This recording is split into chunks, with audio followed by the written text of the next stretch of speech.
4 de agosto de 1897, tareas agrícolas en la finca.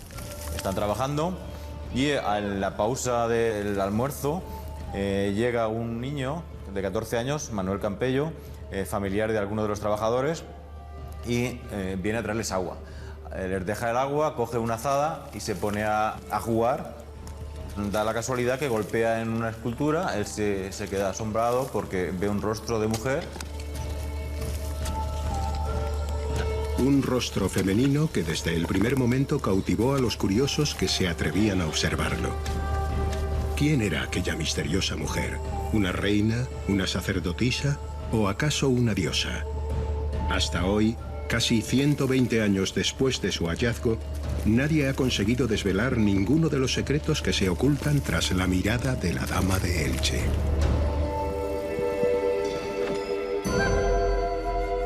Las circunstancias que rodearon su hallazgo todavía no han sido aclaradas. La Dama de Elche ha sido fechada en la escultura ibérica del siglo V antes de nuestra era. Sin embargo, su carácter único, la falta de paralelos y su estilo increíblemente singular hicieron saltar las alarmas de muchos investigadores que, manteniendo una postura escéptica, propusieron dudas sobre su autenticidad. La Dama de Elche se produce su hallazgo dentro de la finca de la Alcudia, dentro de un contexto en el que arqueológicamente no se puede constatar que es íbero, sino dentro de una zona en la que la arqueología ha evidenciado restos hispano-romanos. Por tanto, sí que está claro que hay un indicio en el que la Dama de Elche no aparece en un contexto original ibérico como debería aparecer. Es una pieza completa que tú puedes ver y casi puede parecer que esté como nueva. Eso ya es extraño, ¿no? Es rara la pieza que no le falta algo o se nota bastante deteriorada. Tú ya ves una pieza y puedes llegar a pensar perfectamente que es una pieza recién hecha. No hay argumento ninguno que pueda validar en ningún aspecto la no autenticidad de la Dama de Elche.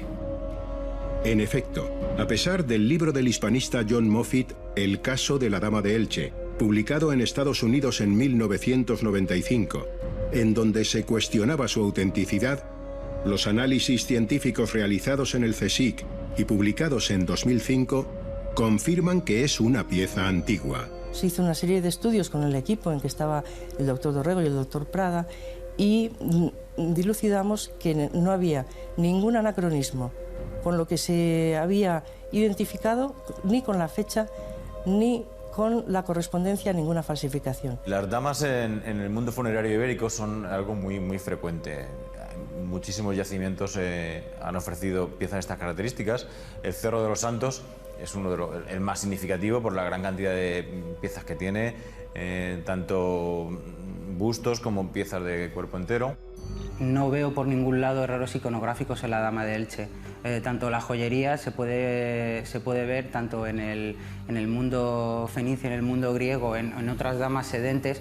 Esos collares, esas anforitas, esos pendientes están bien constatados arqueológicamente y artísticamente. Una pieza de esta calidad debió de pertenecer o representar a algún personaje notable del mundo ibérico. Su mayor misterio radica en saber a quién encarna y, sobre todo, para qué se empleó.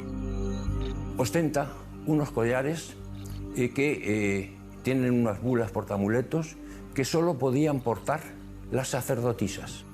Entonces, ante la pregunta, ¿es una mujer? ¿Es una sacerdotisa? ¿Es una diosa? La respuesta es ambigua. Son las tres cosas. Cuando en la cerámica de la Alcudia lo vemos, representan una cabeza, un busto o una imagen a falta de los pies, están representando a una divinidad, están representando a un personaje que tiene la potestad de traspasar los pisos de la tierra. Sea una diosa o no sea una diosa, lo que sí está claro es que se entroncaría un poco con ese culto a las diosas madre, muy relacionado con la diosa Gea, con Gaia, con Demeter, con Cibeles. Es decir, ese culto primigenio a una gran diosa que durante 25.000 años tuvo adoración y que luego fueron representadas con distintas figuras.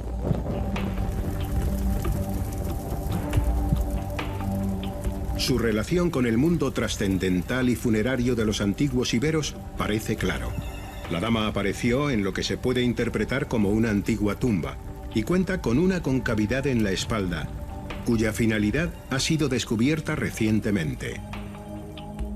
El hueco dorsal, eso ha generado muchísima literatura, se han dicho infinidad de cosas, hasta que se ha demostrado que era un depósito de cenizas, de restos funerarios. Nosotros cogimos muestras y al tomar muestras de la parte interior descubrimos que había unas partículas carbonosas. Nos hicieron una pequeña donación de unas cenizas incineradas de un íbero que había sido incinerado en la misma zona que se supone que está la dama y de la misma época. Con lo cual pudimos comparar nuestras cenizas con esas cenizas y vimos evidentemente que había una analogía muy grande.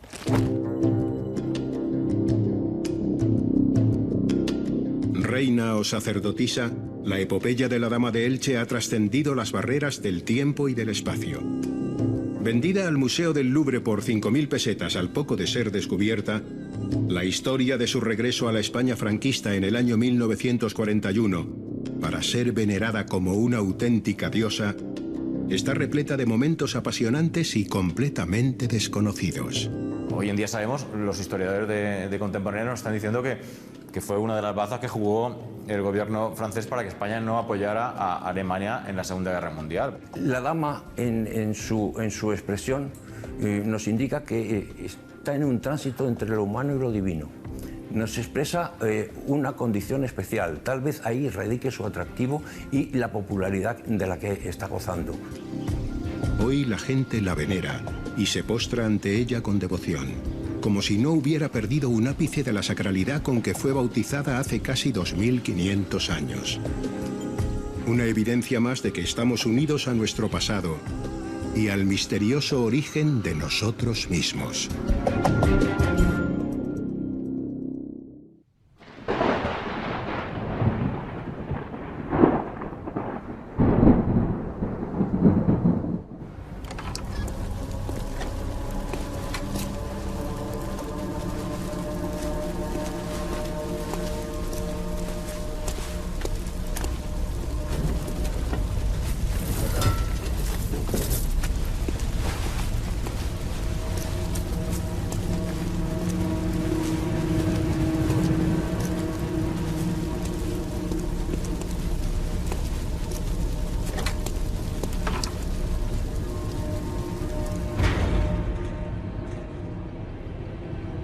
Cuentan que el sonido de la campana estremecía, que su tañido era distinto cuando tocaba sola.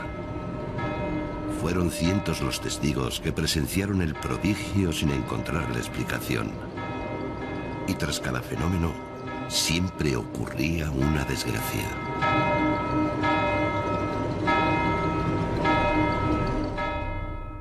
La campana anunció la llegada de los musulmanes en el 711, anunció otros hechos como por ejemplo la muerte de Fernando el Católico o la muerte del emperador Carlos V, también la muerte del inquisidor general de Aragón, Pedro Arbués, el aseo, fue muerto por los judíos, y otros muchos hechos hasta mediados del siglo XVII.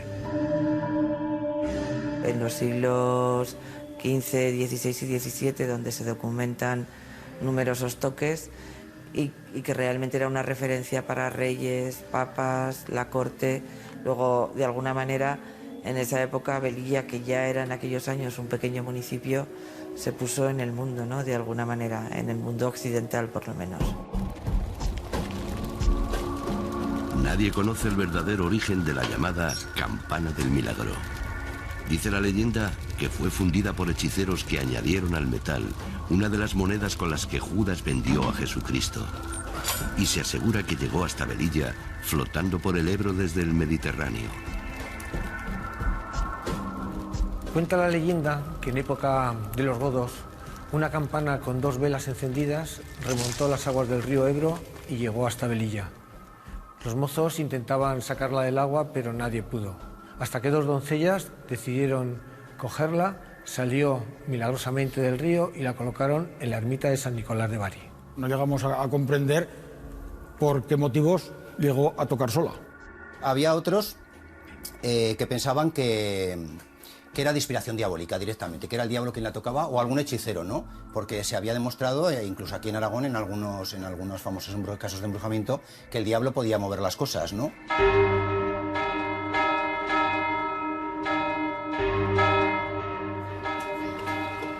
Según los registros, el metal mágico cobró vida al menos en 58 ocasiones. En junio de 1601 se produjo el hecho más espectacular. Durante días, plebeyos, señores, hombres de la iglesia y notarios del reino pudieron comprobar cómo la campana tocaba sola con furia una y otra vez. En total, más de 4.000 personas se agolparon frente a la ermita. Dicen las crónicas que todo el que intentó detenerla lo pagó muy caro.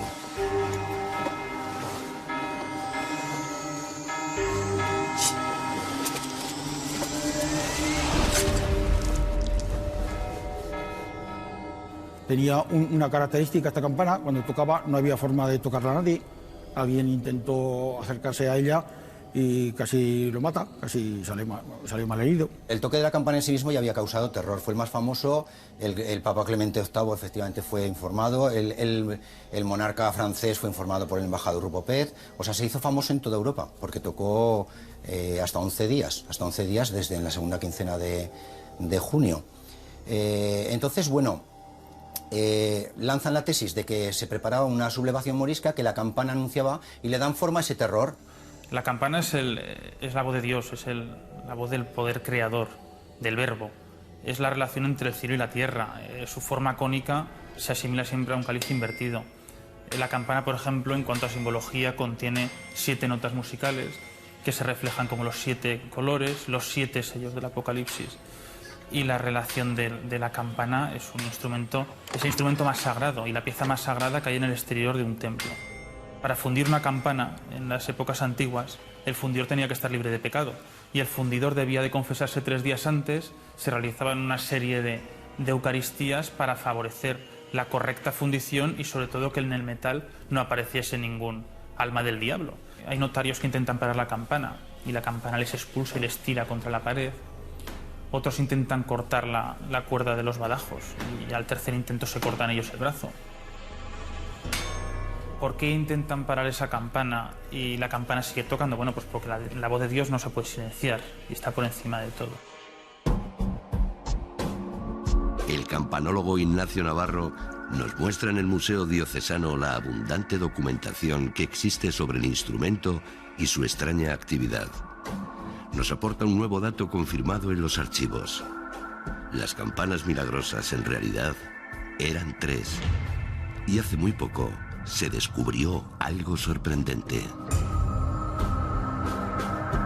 Cuando se raja la campana del milagro, en ese momento comienza la campana Águeda y la campana María Nicolasa. Entonces son 3 campanas las que tocan en Velilla de Ebro.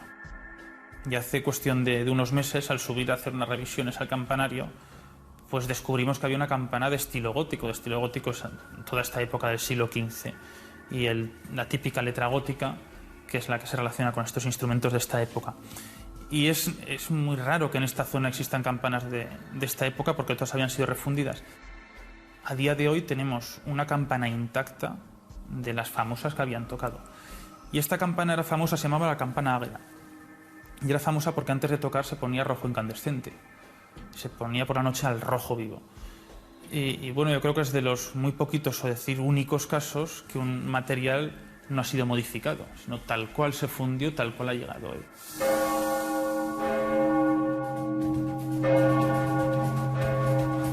Mientras subimos desde Velilla de Ebro hasta la ermita de San Nicolás de Bari, nos fijamos en el campanario. En la parte superior, completamente inaccesible, podemos vislumbrar la campana Águeda, la que según los notarios se ponía incandescente antes de tocar. Estaba a la vista de todos, pero en el pueblo no sabían que es la original del siglo XV. Pues yo cuando era monaguillo decían que había una campana que se llamaba Águeda, pero que no sabíamos cuál era. Y subiendo a arreglar el reloj, que subí yo también con el que lo arregló, me dijo el del que lo arreglaba, Y eso, aquí tenéis una joya. Digo, ¿y eso de qué? Dice, esta campana es gótica. Subimos hasta el campanario para ver lo que queda de la campana más famosa, la llamada del milagro. Ha sido refundida 2 veces, pero aún conserva algo de su esencia. En su cuerpo quedan 36 kilos del metal original. Igual hay unas fuerzas telúricas que no sabemos entender que hace que donde hoy está la ermita de San Nicolás estuvo el templo romano, es decir, ha sido históricamente un lugar sagrado y por diferentes civilizaciones, y de alguna manera eso forma parte de todo el bagaje, la leyenda de la campana, de que toque sola, que pudo tocar sola, como así está documentado. ¿Por qué vamos a ponerlo en duda? Yo me lo creía, o a lo mejor sé de eso, pero me lo creía. Y mis padres también. Pues eso lo creían. Porque en todas casas había un trocico de la campana esa, de la que rompieron cuando la guerra. Yo no me puedo creer de ninguna de las maneras que una campana toque sola, pero realmente tampoco me puedo creer que a lo largo de más de 2 siglos haya testimonios firmados por notarios, por curas de la Inquisición, que la Inquisición era bastante más seria de lo que se piensa la gente, ¿no? No creo que se hubieran atrevido a firmar en falso un documento como ese, un familiar de la Inquisición, por ejemplo, un clérigo que trabajaba en la Inquisición, o el propio señor de la baronía de Quinto, Juan Funes de Villalpando, y Villalpando es una fuente. Es muy difícil pensar que esa gente pusiera su firma, además en unos momentos en los que el sentido del honor era algo tan importante. La mentira no era exactamente como ahora, que se puede mentir impunemente y lo estamos viendo todos los días en la televisión y en el Parlamento, te quiero decir. Entonces, algo tuvo que haber. Otra cosa ya es el origen del fenómeno.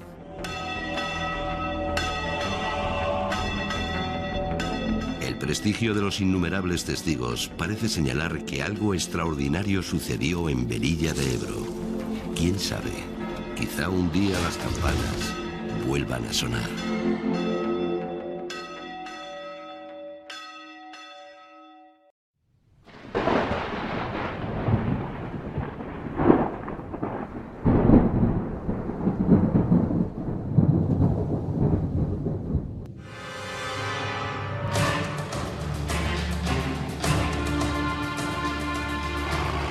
Fábrica de uranio de Andújar General Hernández Vidal, más conocida como la FUA, era una instalación controlada por militares en la que la seguridad y el secreto eran la única ley. Allí se purificaba uranio destinado a la primera central nuclear española y muy posiblemente para los experimentos del incipiente y desconocido programa de armamento nuclear. El mismo día que entraba te hacían firmar un documento allí, el cual yo no sé lo que decía, porque yo no lo leí, ni te dejaban que lo leyeras, solamente firma usted todo. Firmaba y ese era el silencio que tenías que tener en la fábrica. Además te decía, firma usted el silencio, usted no puede divulgar nada de lo que haga ni lo que vea aquí. La fábrica era un pequeño universo aislado en el que los trabajadores tenían poca o ninguna información sobre la verdadera naturaleza de su trabajo o los riesgos que implicaba. Ninguno de los trabajadores que estaban allí pues sabían que el uranio era peligroso. Porque es que, según tengo yo entendido, todos comían y dejaban el pan en lo alto de donde estaba el uranio. El bocadillo, si lo llevabas a tu casa, lo metías dentro de la taquilla esa, donde habías tenido la ropa tuya y la del trabajo. El bocadillo también. La contaminación era completamente... estaba todo contaminado. Para comer, comían en los barriles del uranio. Ahí comían los bocadillos. Nos llevábamos los monos a nuestra casa. Mi mujer los lavaba. Los monos llenos de radioactividad. Las condiciones de trabajo eran impensables para una instalación de este tipo. Los empleados no disponían de ningún equipo de protección. Solamente utilizaban ropas de algodón, guantes de goma y, en algunos casos, mascarillas de papel. Sus pulmones se encontraban permanentemente expuestos al polvo amarillento del uranio y al tóxico gas radón. Nos daban unas chapas, unas películas, y todos los meses nos las quitaban y las mandaban a Madrid. Tenían dentro una plaquita con la radioactividad, pero nosotros no sabíamos nada. En los campos de cultivo próximos a los diques donde se lavaba el uranio, crecían vegetales de gran tamaño. Y el que estaba en el dique, pues sembraba sandías, sembraba melones, sembraba tomates. Y los comíamos porque ellos se lo comían. Y como veíamos que se lo comían ellos, pues nosotros los comíamos también. A principios de los años 70, comenzaron a dejarse ver las consecuencias de la prolongada exposición a la radioactividad, registrándose la muerte de varios trabajadores, algunos muy jóvenes, a causa del cáncer. La esposa de Sulpicio Estrella, Purificación López, era una de las 8 personas que trabajaban en las oficinas de la empresa, justo encima del laboratorio químico. A diario, inhalaba los mismos gases tóxicos que el resto de los empleados, sin ningún tipo de filtración. Al poco tiempo empezó a quejarse que me duele aquí, que me duele allí, hasta que le detectaron que tenía cáncer. El marido de María trabajó más de 20 años en la fábrica y sufrió el mismo destino.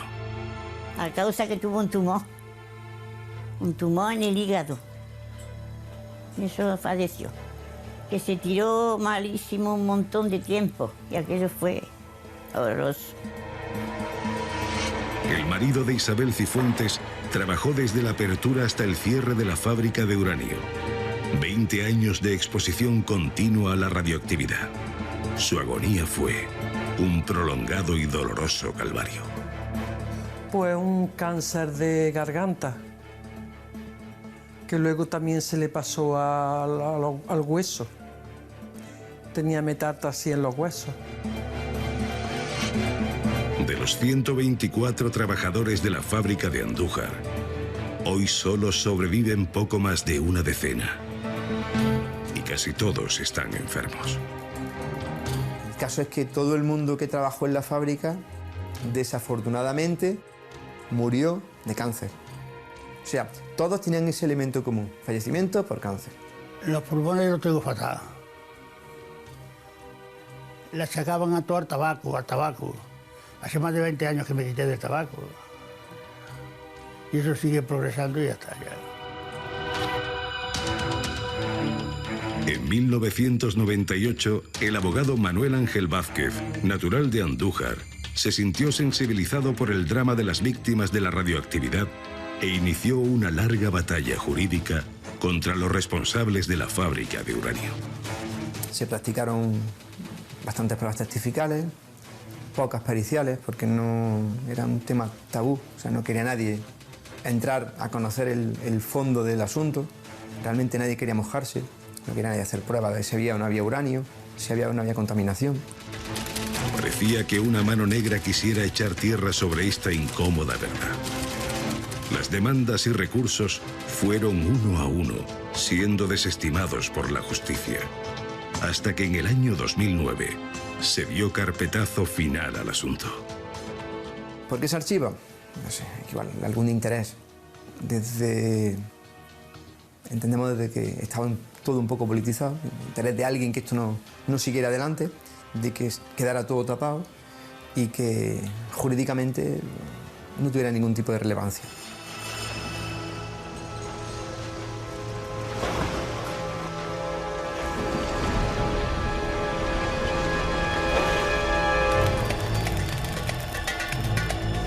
La fábrica de uranio de Andújar se cerró en 1981, ya en plena democracia.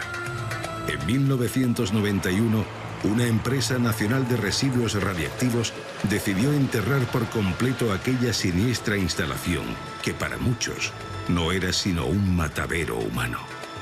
Hasta que enterraron toda la fábrica, todo el hierro. Sacaron hasta los cimientos de toda la fábrica. Los cimientos de fábrica fueron sacados de cuajo todo. Hacían como cabeza de perro para enterrarlo. Ahí hicieron injurias con nosotros. Injurias con nosotros. Seña de eso es que fíjese ya lo que vamos quedando. La historia no contada de la fábrica de uranio de Andújar es una triste muestra de una época sombría en la que no se respetaban ni las mínimas condiciones de seguridad de los trabajadores. Intereses como convertir a España en una potencia nuclear o tener material para desarrollar la bomba atómica fueron puestos por encima de la vida de las personas humildes, que simplemente buscaban un medio para llevar un jornal a casa.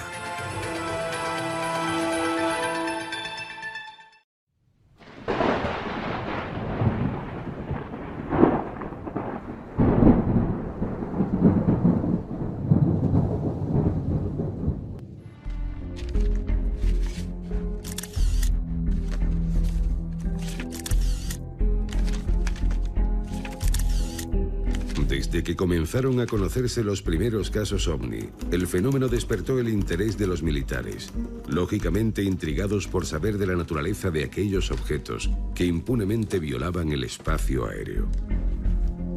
Uno de estos militares fue el capitán Antonio González de Boado y Campillo. Ya en los años 60, en plena dictadura del general Franco, publicó diversos artículos sobre un tema considerado tabú por la mayoría de sus colegas. Se relacionó bastante también con los investigadores que ya por aquellos años de mediados, finales de los 60, actuaban o se dedicaban al tema de la investigación OVNI en Andalucía. Su interés estaba motivado en gran medida por haber sido él mismo protagonista de un incidente en el que un OVNI puso en grave peligro su vida.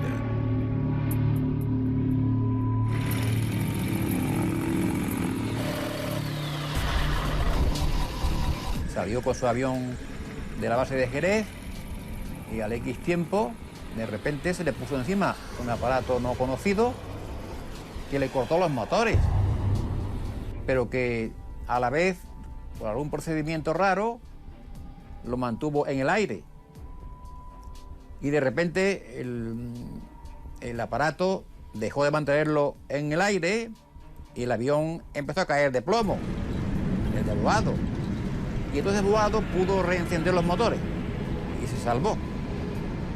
En la base de Jerez, por lo visto, habían detectado con radar a ese objeto no identificado. En aquel momento el capitán Boado estaba lejos de sospechar que algún tiempo después un incidente similar iba a poner un trágico epílogo a su carrera y a su vida. Todo comenzó con lo que parecía una misión rutinaria.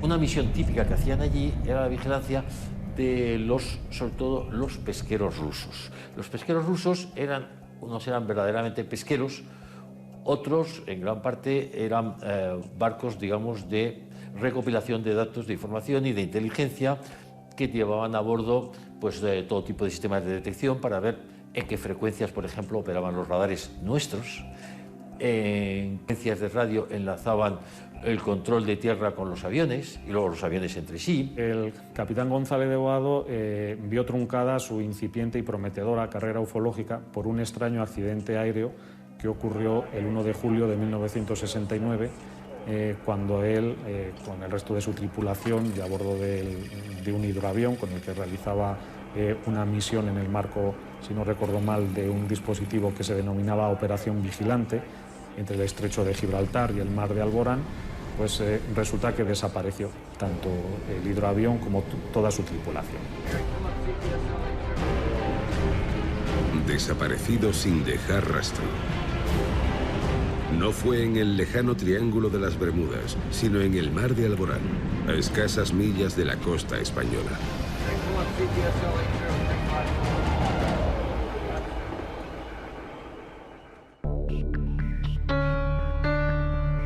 El equipo de Cuarto Milenio obtuvo el permiso para consultar en el archivo del Ejército del Aire, en Villaviciosa de Odón, el expediente de este caso. Los documentos revelan que se llevó a cabo un gran despliegue para localizar el avión desaparecido. Aparte de intervenir pues el resto de equipos y de hidroaviones de la base de Jerez, pues se unieron a la búsqueda otros aviones que procedían de Málaga, también de la base de Getafe en Madrid, también se añadieron otros que procedían de Baleares y hasta incluso de Canarias, pues también se dio aviso allí y acudieron algunos aviones para participar en esa búsqueda. Participaron también en el operativo patrulleros de la Marina y helicópteros y aviones de reconocimiento del Ejército del Aire. Entre el dispositivo que se puso en marcha también había algunos barcos, corbetas y dragaminas, que intervinieron en esas labores. Finalmente, tras varios días de búsqueda, las autoridades desistieron de seguir buscando el avión y sus tripulantes. Lo más destacable desde este punto de vista del informe es que el oficial de seguridad en vuelo que lo firma, en las conclusiones lo califica de inexplicable, dada la experiencia de los pilotos en este tipo de misiones y las condiciones meteorológicas, y también dada la ausencia casi total de restos del avión.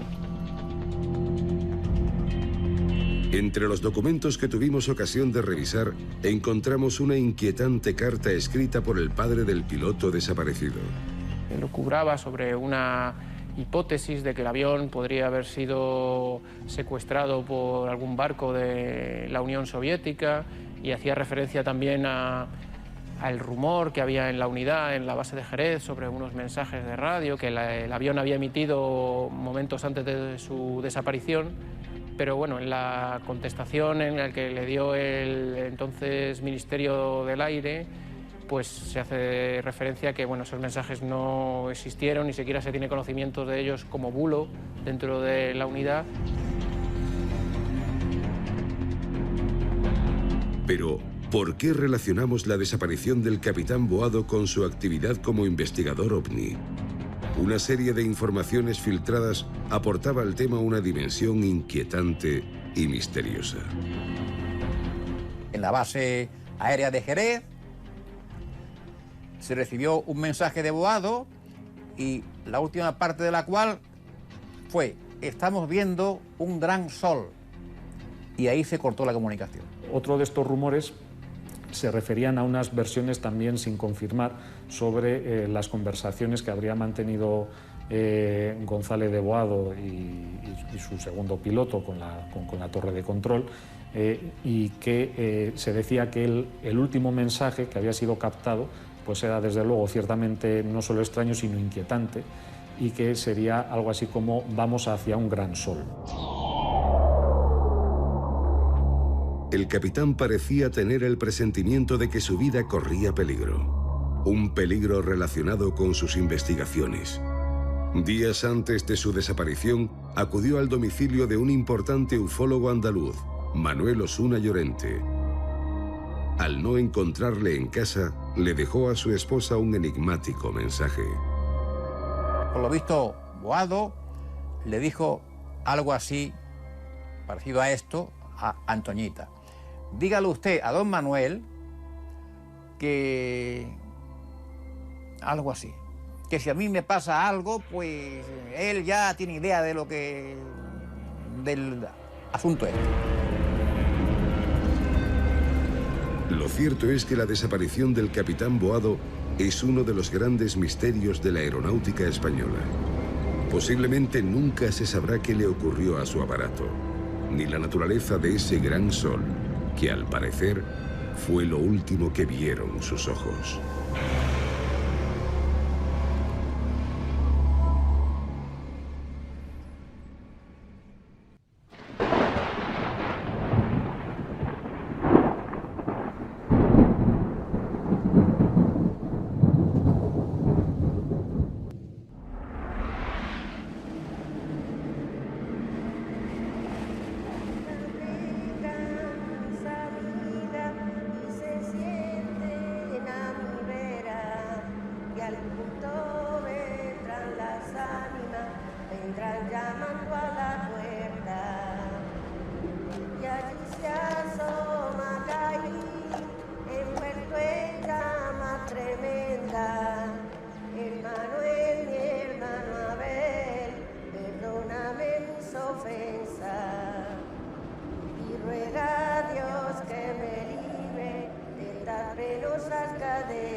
Oír cristianos, oír la respuesta que le Desde hace siglos estas tierras han fascinado y aterrorizado a ilustres personajes de todos los ámbitos.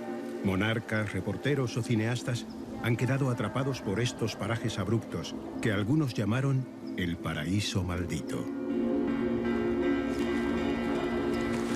Precisamente en este rincón de Extremadura se han producido decenas de encuentros con lo insólito, que todos describen de la misma forma.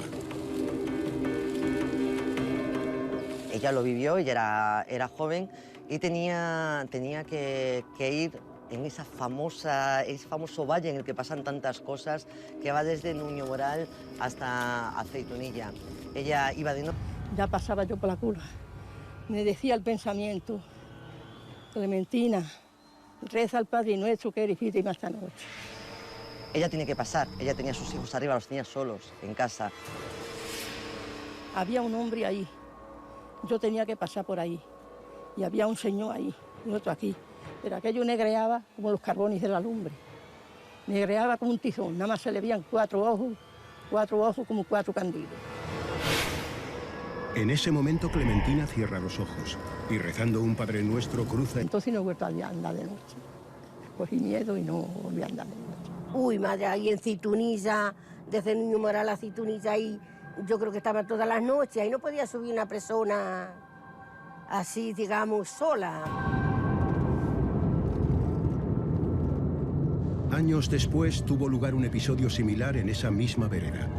Esta vez el testigo fue el marido de Araceli Azabal, vecina de Asegur, que aún recuerda aquel encuentro imposible.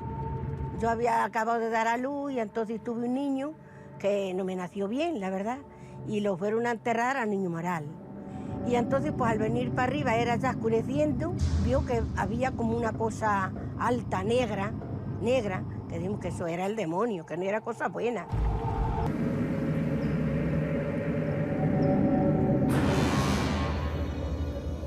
Continuamos nuestro viaje hasta Esiones. Llegó a provocarles una muerte agónica. Uno de ellos es el caso del tío Picholas, en una fría noche de 1945. Y llega con la carbonera encendida y estaba un poquito retirado de la carbonera. Y llega un hombre alto, negro, y se le sienta al otro lado de la carbonera. Y el hombre pues se asustó. Y decía, él no se movía, y decía, ¿y cuándo te irás de ahí? Según la descripción que Picholas hizo a sus vecinos y familiares, la figura tenía la cabeza ahuevada y unos finos brazos pegados al pecho. El cuerpo parecía revestido en un material parecido al bronce y emitía un sonido gutural que le heló la sangre.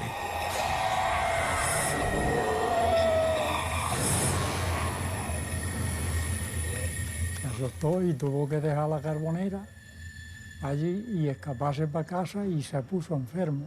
No llegó a morir en ese momento, pero sí años más tarde, una noche de tormenta, desaparece, el tío Picholas desaparece, comienzan a buscarlo y lo encuentra un vecino, el tío Cristino, lo encuentra muerto en el puente. Y tuve que llamar yo al juez, que entonces no había ni carretera. Y el juez, al ver aquello tan extraño, dijo que no se atrevía a levantarlo.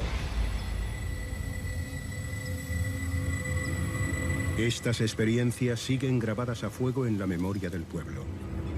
Cristino Crespo aún no ha podido olvidar lo que ocurrió años después con un amigo de infancia, el tío... Que también murió enseguida, que enseguida murió. Que era un día muy malo, un día frío de aire, que fuimos un cuñado mío y yo a Carbón, ahí arriba para la sierra, y dijimos, hay que buscar un sitio que no nos coja mucho el aire, si no hoy no somos capaces de hacer carbón. Domingo no, Domingo decide ir donde van siempre y bueno, aseguran que eso es lo que le llevó a la muerte, porque allí encontró algo, no sé, nunca supo ni quiso contar qué es lo que vio, pero volvió aterrado. Esa noche, Domingo vio algo tan extraño y terrorífico que jamás se atrevió a contarlo. Al igual que ocurrió en tantos otros casos, aquel misterioso encuentro tuvo un efecto fatal para su salud. Se tuvo que escapar para casa, sin el carbón, sin hacer carbón y sin nada. Y se metió en la cama y enfermo hasta que murió. Los habitantes de las Urdes no se extrañan ya al hablar de muertes de miedo. Para ellos, esta sintomatología forma parte de una realidad cotidiana que ha ocurrido a lo largo de su historia profunda y ancestral. En Ladrillar, aún recuerdan la aparición de un ser extraño que tuvo lugar en 1907 en los caminos aledaños al Camposanto. En su interior, descansa ya para siempre otra víctima del misterio. Lo del duende de Ladrillar, realmente eso sí está documentado, de hecho lo cuenta el cura de Ladrillar por aquel entonces. Era un extraño ser que chillaba con voz humana, que flotaba por encima del cementerio, que se acercaba a las casas del pueblo, que asustó tanto que incluso se le atribuyó la muerte de una niña pequeña que murió poco después de esta visión. Pero uno de los casos más famosos de muertes inexplicables en estos parajes es el de Nicolás Sánchez, que en octubre de 1917, regresando a la localidad de Cambroncino, fue atravesado por una misteriosa luminaria que le salió al paso. Al venir para acá, pasó el río y fue una luz del Cambroncino, una luz derechamente, abajo andé con el hombre, aperado al puente, allá en el mismo río. Y al pasar, él venía por el camino montado en la bestia y la cosa esa luz, como una farola, en acompañamiento hasta que lo vino y lo trajo al pueblo. El protagonista murió entre fuertes dolores y hemorragias a los 9 días. Y el fenómeno fue bautizado como la luz de Ribera Oveja. Pero en nuestro viaje descubrimos un dato sorprendente y completamente desconocido hasta la fecha. Y es que la luz mortal volvió a actuar después de la muerte de Colás, cuando un joven intentó dar solución al enigma que estaba aterrorizando a toda la población. Y entonces llegó otro mozo allí, un mocetón bien guapísimo y fuerte y todo, y dice, ¡ay! Sois unos cobardes, mañana voy yo a casa de Palomero. Y llevo una escopeta puesta encima de la pared, si hay algún tío majo que arrime a mí. Pues apostó la muerte. Cuentan que cuando llega justo a la mitad del río se le aparece esta misteriosa luz, va directamente hacia él. Él intenta disparar con su escopeta, no puede disparar ni un solo tiro, se le encasquilla el arma y esta luz le abofetea, digamos, un poco la cara. Vuelve, de hecho, al pueblo con la cara negra como el carbón.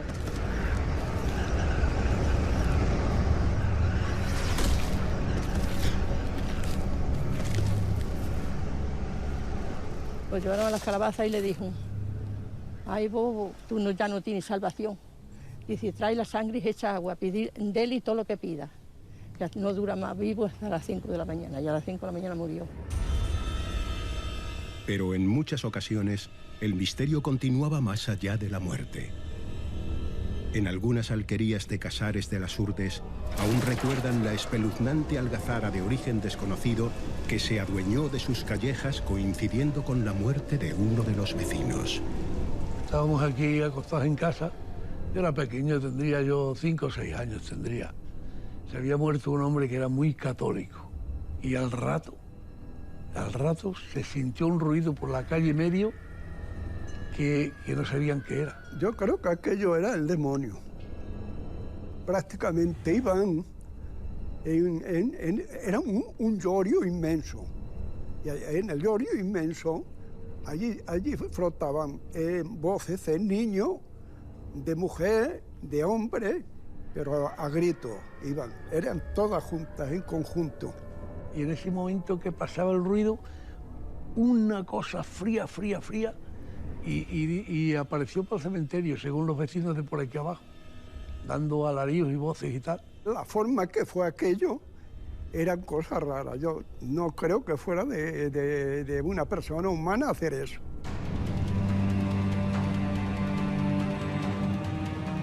Nuestro último destino es el pueblo de Cavaloria, abandonado hace décadas por miedo a que fuera anegado por las aguas del río Alagón. Hasta aquí fue transportado misteriosamente Pelayo Crisótomo, un vecino de Las Herías, en 1977. Según él, fue arrastrado por una fuerza invisible durante más de 40 kilómetros. Solo 2 días después, el aterrorizado Pelayo terminó colgándose de un árbol. Quizá para el hombre moderno sea imposible creer en estas historias, aunque hayan llegado a cobrarse más de una víctima. Pero lo cierto es que caminando entre las piedras de este pueblo muerto, después de haber recorrido en soledad las solitarias sendas del paraíso maldito, estas experiencias parecen absolutamente verosímiles, tanto como para que puedan volver a repetirse en noches como esta.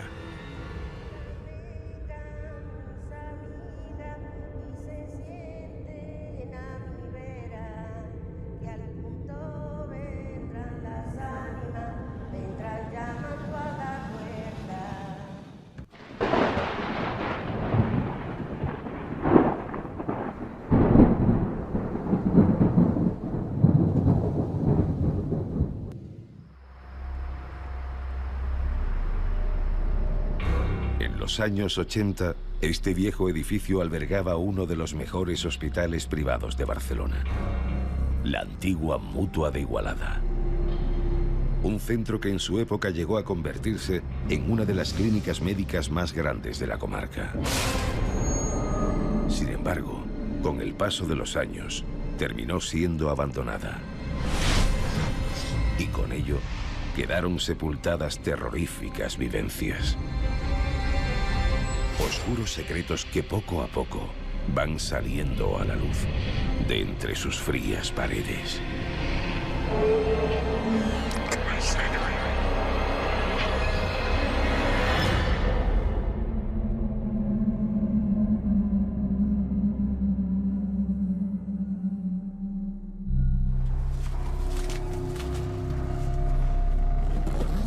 Hubo un accidente de tráfico, murió mi mejor amigo, uno de mis mejores amigos, y su novia quedó muy mal. Y su novia y yo, pues éramos amigas ya del colegio, ¿no? Eran vacaciones, entonces pues yo fui a la Mutua, por supuesto, a visitarla, y en aquel momento, cuando me fui a fumar un cigarro, pues veo pasar al chico. Me acerqué a él, que pasaba por el pasillo, y le dije, hola, perdona, ¿qué me puedes dar fuego? Se me quedó mirando. Podía llamarlo sonrisa, no sé cómo llamarlo. Sé que me miró a los ojos y continuó. Yo pensé, pobre chico, no está bien, o yo qué sé. Y entonces había un señor que había visto lo que yo había hecho, ¿no? Por lo que yo había hecho, pedirle fuego a alguien. Y el señor me dijo, perdona, nena, ¿con quién estabas hablando? Y yo me lo pensé, ¿no? Digo, ¿cómo con quién estaba hablando? Pero yo he tenido que verlo, ¿no? A ver. Y le digo, pues con el chico este, con el chico del pijama gris, con el chico este que va con el gotero. Dice, aquí no había nadie. Y yo, pues yo es que, no sé, no, yo hace rato que estoy aquí y estabas hablando sola. Numerosos pacientes y antiguos trabajadores de la Mutua nos han confirmado la aparición de figuras errantes por los pasillos del viejo edificio. Escenas de otro tiempo que se repetían una y otra vez ante los incrédulos ojos de sus testigos. Testimonios que hoy rompen su silencio para los espectadores de Cuarto Milenio. Preparé al paciente, lo coloqué en la posición correcta para poderle realizar la radiografía y me dirijo a la zona de protección, que es de donde el radiólogo dispara los rayos X para hacer la radiografía, ¿no? Y en esos momentos, pues, delante del cristal, me apareció una imagen de un chico joven, moreno, de estatura mediana, con un pijama y con la posición de arrastrar un gotero.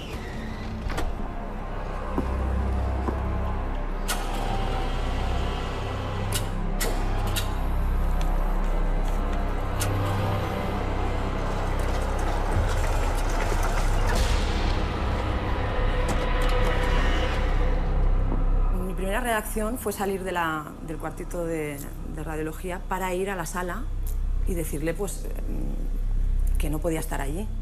Cuando me dirijo no estaba.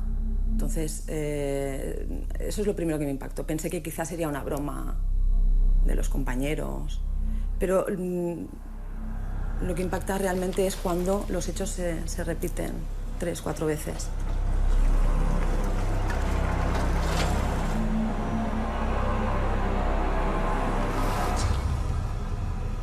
Durante varias ocasiones me da la sensación de que detrás de mí había alguien pues, que estaba pues, mirando lo que estaba haciendo. Me provocaba miedo. Luego sí, luego he ido hablando con gente y realmente se sabe que han sucedido cosas, o que se han aparecido seres.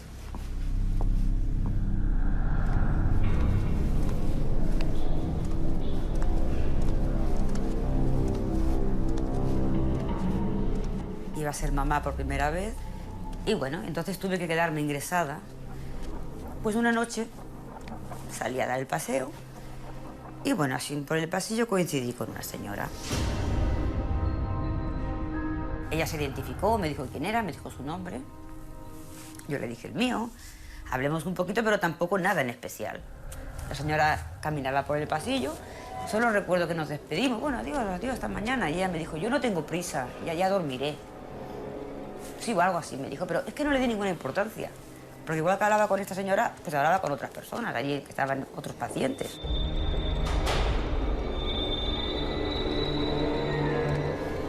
Me quedé dormida. Al día siguiente, pues bueno, me desperté. Y entonces pregunté a las enfermeras, que con algunas teníamos amistad. Y les digo, pues aquí había una señora y tal, con una batita así sencilla. Y bueno, sí, puede ser. Digo que no, que yo estuve hablando anoche con ella. Entonces di el nombre de esa señora. Y bueno, se miraron un poco así entre ellas, me miraban. Y dice, bueno, pues debería ser otro día, me dijeron. Digo, no, fue anoche. Dice, esta señora lleva varios días fallecida. Incluso ya está enterrada. Sombras del más allá, que también recuerda Josefa Fernández. Allí, hace unos años, fue operada de urgencia por un cáncer. Una importante intervención quirúrgica que inesperadamente le llevó a vivir una impactante experiencia cercana a la muerte, que sorprendió tanto a especialistas como a sus familiares. Yo me daba cuenta que no estaba aquí, que no estaba en la tierra, que estaba en otro lado. Y yo veía una cosa oscura, pero con la luz, ¿no? Y cuando me deja de deslumbrar la luz y yo dejo de ver aquello tan oscuro, veo a mi abuela. Y mi abuela estaba así, como diciendo, tú aquí no entras.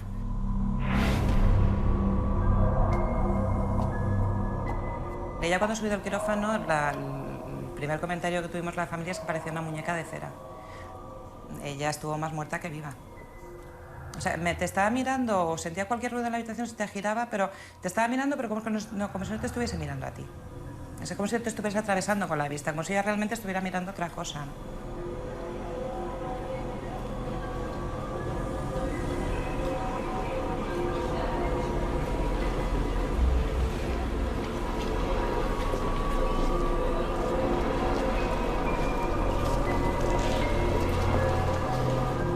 Que ellos a mí me hablaban, yo no estaba con ellos, yo estaba porque yo veía en la habitación más gente.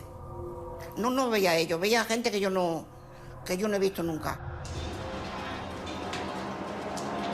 Y es que tanto médicos como enfermeras han tenido que enfrentarse en su día a día a sus propios miedos. Temores que en ocasiones se manifestaban en forma de entes que parecían querer dejar constancia de su existencia a través de lastimeros ruidos.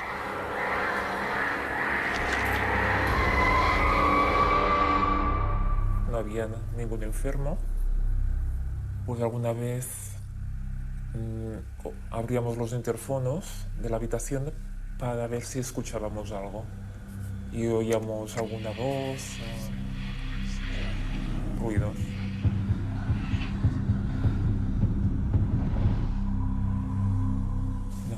No se puede explicar. Éramos tres enfermeras y enseguida lo pagamos.